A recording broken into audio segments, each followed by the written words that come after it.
moom mën naa pacifier espace boobu mën na woo ñëpp autour de la convergence mën naa woo ñëpp ñëw jubóole ñëpp ñëw toog autour d'une table. Mais le fait mooy il n'a pas été choisi au hasard. Parce que dafa am lu tax ñu choisir ko. yow tu l'as dit. C'est un acteur religieux. te ku xam Sénégal. xam na ni que dëkk bii dafa am lu mu bindoo. nekkul la chose politique kese mooy primer sur le dessus de tout le monde. Il y a aussi les guides religieux. mooy maanaam le monde spirituel. moom tamit dafa am son mot. ci la gestion de l'État. surtout que Arfan il est neutre parce que mënuñ wax ne non c'est ça xam nga aussi képp kuy yëngu ci l'islam wala ci chrétianisme war nga mën a jubóole war nga mën a nekk neutre pour mën a arbitrer les deux parties. maintenant bu fekkee yow da nga far mënuñu laa tànn pour nga piloter dialogue bu mel nii il faut que ñu dem andi koo xamante ne farul fenn moo tax ma ne la il n'a pas été choisi au hasard président dafa am li tax mu choisir ko xam nga bu choisiroon Ousmane Sonko dañuy ne non président Pastef la day favoriser waa Pastef mais mu dem jël koo xamante ne moom farul fenn moom c'est un fervent serviteur de Dieu l'islam lay servir dafa gëm yoon lay doxal donc kuy servir yàlla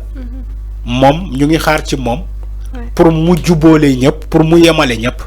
ku tooñ nga ne ko yow yaa tooñ ku am dëgg mu ne ko yow yaa am dëgg mais kaay leen ñu waxtaanee ko waxtaan kese mooy andi solution parce que Sénégal c'est un pays de dialogue man loolu laa gëm que ça soit nga far Pastef que ça soit nga far APR wala nga far fële parti socialiste PS wala feneen ak feneen man dama gëm ni que ñu ñëpp a bokk Sénégal te Sénégal c'est un pays de dialogue bu ñu parfois ñu am ay tensions politiques c'est tout à fait normal mais bu ñu waxtaanee jubóo parce que ñun ñëpp suñu mission mooy et que ce pays-là se développe Sénégal développé même ñun ci presse bi ñu nekk seen kër ñëpp toutes les couches confondues suñu bëgg-bëgg mooy fépp fu ñu cité réew yi gën a dox ci àddina ñu boole ci Sénégal parce que depuis 1960 on traîne ces lacunes-là ces lacunes de développement ce pays-là de l'argent qui est détourné par-ci par-là on nous dit que le Sénégal woy mu ngi ci zone rouge des pays où boo fa demee di nga fa gis corruption des pays les moins avancés ci zone rouge parmi les 25 pays les plus pauvres au monde mais en réalité ce pays-là n'est pas pauvre c'est ça la réalité ami si tu viens au Sénégal un pays classé ci indice yooyu des pays les moins avancés tu viens au Sénégal tu vois des gens qui détournent des milliards et des milliards yow tu te poses la question est-ce que réellement ce pays-là est pauvre tu viens au Sénégal tu vois des fonctionnaires milliardaires tu dis est-ce que Sénégal c'est un pays pauvre ak lu mu am ci recherche ci ay ressources naturelles nga ne est-ce que Sénégal c'est un pays pauvre ami tu viens dans la capitale sénégalaise Dakar nga gis oto bi nga doon gis à New York à Paris oto bi doon daw Paris wala New York nga ñëw Dakar gis fa oto boobu di daw te ñu ne la sénégalais moo ko moom donc loo gis ci dëkk yi avancé boo ñëwee Dakar fekk ko fii nga ne est-ce que Sénégal réellement c'est un pays pauvre ou bien c'est une richesse ay benn minorité moo ko accaparé di ko dundee c'est ça la réalité mooy lu ñuy gis ni fan yi te pôle financier judiciaire di ko def di jàpp ces personnes là yoo xamante ñoom ñoo doon sàcc alal Sénégal di ko détourner di ko yóbbu pour d'autres fins loolu moo am Sénégal il faut que ça cesse tout ça ça doit finir il faut que mu jeex parce que il faut penser à la génération future lii laa doon wax ce pays là doit se développer on peut pas avoir une échec boobu ñu am échec boobu depuis 1960 ñu ngi am échec gouvernement bu ñëw mu échec président bu ñëw mu échec mais on doit se poser la question pourquoi ces présidents là qui se sont succédés depuis Senghor Abdou Diouf Abdoulaye Wade Macky Sall ba léegi ci Diomaye pourquoi ces présidents là ñu am échec pourquoi te on se pose pas ces questions là dossier boo yëkkati ñu ne la politique moo ko waral même si pour leeral la lanterne des Sénégalais pour rétablir la vérité mais day am ay minorité bu taxaw ne la non politique moo tax règlement de compte la mbiru fayantoo la le Sénégalais c'est un être émotionnel du attee ci dëgg Sénégalais du attee ci dëgg mais day attee ci ay émotions. Est-ce que jàpp nga ne enfin à travers dialogue. Maintenant à travers ce dialogue ñu ngi xaar ci l'initiateur du dialogue pour mu mën a arbitrer correctement jubóole ñëpp ñu progresser vers l'essentiel parce que on doit progresser on doit arrêter ces querelles politiques le pays là doit progresser parce que foofu lay wax xam nga le but du dialogue ou bien le but de la concertation mooy pour faire bouger les choses on doit faire bouger les choses. Le Sénégal doit bouger. On doit progresser et laisser les querelles politiques. Diou bu tooñee nañu accepter ni que diou tooñ na la justice def liggéeyam. Dit bu jëlee xaalis bu mu warul jël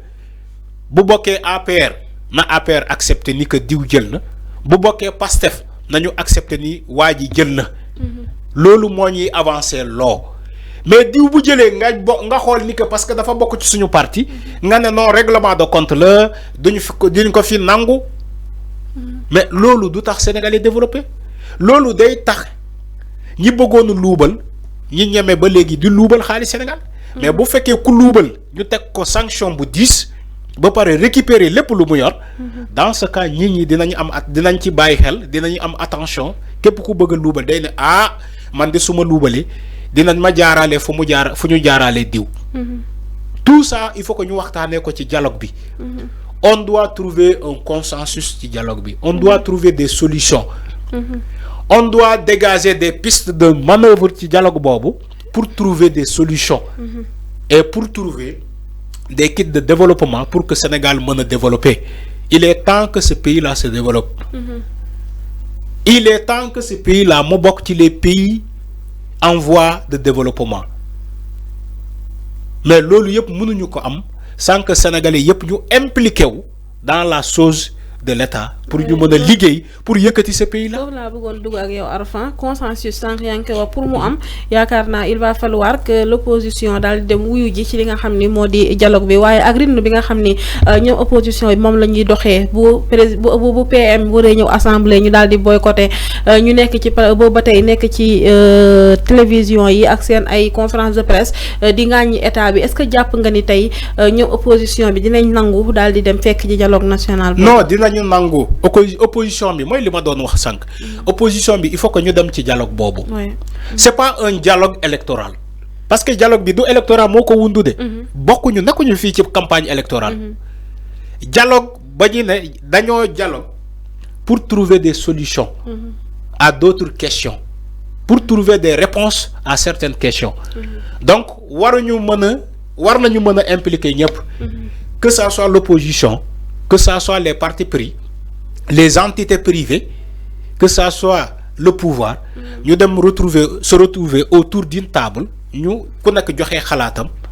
Parfois, on voit des idées pertinentes du côté opposition, nous prenons en compte ces idées-là. L'opposition est là pour donner des solutions au pouvoir. Mais le Sénégal, l'opposition est réticent dans la chose politique. Togo costé baña joxe xalaatam ñi xaar ay comment dirais ay retombées yoo xamante ne ay failles yoo xamante ne gouvernement bi dina ko def ñu politiser ko. waaw xalaat bi yëpp critique la de. mais xalaat bi yëpp critique la. alors que une opposition dans un pays normal. opposition warul doxee nii. opposition au contraire. mooy joxe les solutions au gouvernement. ne ko ah lii de boo ko jëlee solution la mais fi ngay dem ni baaxul. defal lii bu ñu wootee dialogue yéen opposition bi ngeen fees fa dem fees ci dialogue bi joxe seen xalaat imposer seen xalaat mais loolu mooy opposition mais bañ nañu ba l'initiateur du dialogue wala ki war a piloter dialogue bi dañuy ne c'est une personne religieuse donc nañu dem wuy ji ci dialogue bi opposition bi man j'invite vraiment à l'opposition d'aller dialoguer c'est pas une dialogue c'est une concertation xam nga dialogue boo ko déggee peut-être ñu ne non way d'accord ñu ci way lii le format électoral léegi kaay leen ñu dialogue ñu corriger lii ñu kii mais en réalité la consensus comment dire la concertation mooy maanaam day permettre à tout le monde de soumettre son idée man dama jàpp ni bi ngeen ñëwee ba léegi je donne juste un exemple man opposition bi dama jàpp ni que yéen bi ngeen ñëwee ba léegi da ngeen bëggoon def lii mais fi ngeen jëm baaxul man opposition bi en étant un membre de l'opposition man dama am xam-xam bu màcc ci loolu léegi damay soumettre idée bi dans le cas de l'énergie nga ne pour réformer l'industrie énergétique man dama jàpp ni que nii lañ ko war a doxalee parce que dama am xam-xam bu màcc ci wàllum énergie keneen ci opposition bi ci wàllum agriculture bi mu ne man ci agriculture bi dama jàpp ni que méthode bi ngeen doon joxe ci le financement ci agriculture bi baaxul wala ci la distribution des céréales baaxul man dama jàpp ni que nii ngeen ko war a defee wala ci wàllum comment dire je ne sais pas ci secteur transport bi keneen ki nekk ci opposition bi am xam-xam bu màcc loolu mu ne leen li ngeen defee ci jakartamaan yi wala les motocyclistes là pour ñu wutu ay këyit man dama jàpp ni format bi boo leen ko mënee def nii day gën a baax wala ak bii mais loolu mooy concertation ñëpp joxe seen